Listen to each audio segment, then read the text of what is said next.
See, when I first learned German in school, in England, I remember when we had a lesson on the modal verbs. You know, können, wollen, sollen, dürfen, müssen. And we spent a whole lesson, probably several lessons, learning all the rules that come with that, putting the other verb at the end, leaving it in the infinitive, conjugating the modal, etc. If you've learned German, you know what I'm talking about. Then, a few weeks later, we had this other lesson, big title, the future tense. This is where you use the verb werden to express the future, conjugating it, while you put the other verb at the end and leave it in the Wait, haven't we done this before? This distinction between the modal verbs on the one hand and the future tense on the other felt confusing, clumsy, arbitrary. The thing is, German didn't, and still doesn't, really have a future tense. Linguists call this a past-non-past distinction, and it appears in German, the Scandinavian languages, Japanese, and in English. Tense, in modern linguistics, is a grammaticalization of time reference, a grammatical category which shows the time in which an action is performed. But there are,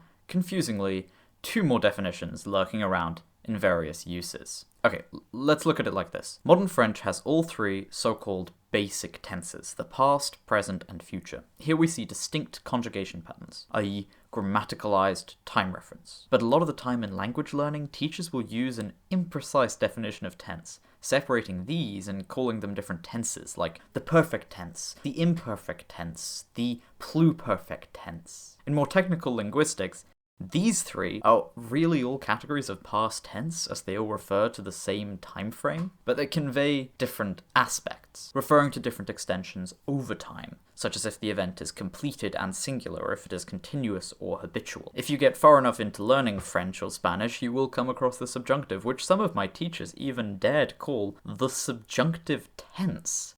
But this, like conditionals, imperatives, interrogatives, optatives, inferentials, potentials, is a mood, denoting in some way how the speaker stands in relation to the thing being relayed. So there's our first of these other definitions, referring to basically any verbal grammatical categories, which is, in the cases I outlined, generally referred to by linguists as TAM, short for tense aspect mood, as these categories often interact with each other to form verb conjugations, especially in Indo-European languages like Spanish or Hindi. The other definition of tense is using it to simply mean time frame, in the sense of past, present, or future. And under this definition, every language in the world has three tenses, because everyone can talk about the future, or the past, or the present, or whatever if they want. Actually, why stop there? Some languages get far more precise in their tenses. There are tenses for near futures, far pasts, the past exclusively today, the future exclusively today. There are languages out there with 6 grammatically distinct tenses. And this is where I feel this definition of tense as basically just being time frame falls apart. If the grammatically distinct part doesn't matter anymore, then we could say English has 6 tenses. I mean, the English are, like the speakers of Kalolagoya, able to refer to the remote future, the near future, the present, the today past, the recent past, and the distant past, and distinguish between these things. But these distinctions aren't grammaticalized in English, so there's no point calling them different tenses. And you know what else isn't grammaticalized? The distinction between present and future tense. The standard methods of forming future constructions use the auxiliary verbs will, shall, or to be going to, just like how the Germans use werden.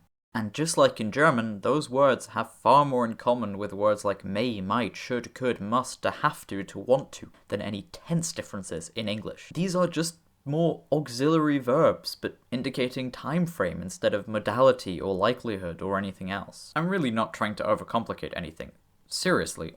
Like in those German lessons, I think it's actually a bit easier if we spend less time worrying about the future tense, since it really just isn't there in German or English. And you know what? Isn't it time to revolt against Romance language-dominated linguistics? Just because French and Latin have future tenses doesn't mean everyone has to, not even English.